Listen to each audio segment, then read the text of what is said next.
বড় লোকদের বাড়িতে বয়ফ্রেন্ডের কথা জানানো ভার্সেস মধ্যবিত্তদের বাড়িতে বয়ফ্রেন্ডের কথা জানানো। হ্যালো।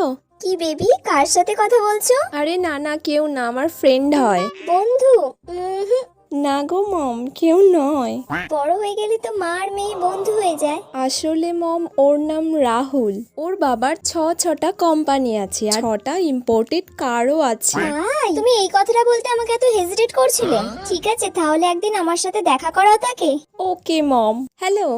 এই, তুই কার সাথে ফিসফিস করে কথা বলছিস রে তখন থেকে? কেউ নয় মা, আমার বন্ধু হয়। না, তুই তো এত আস্তে আস্তে কোনোদিন কথা বলিস না। না গো মা।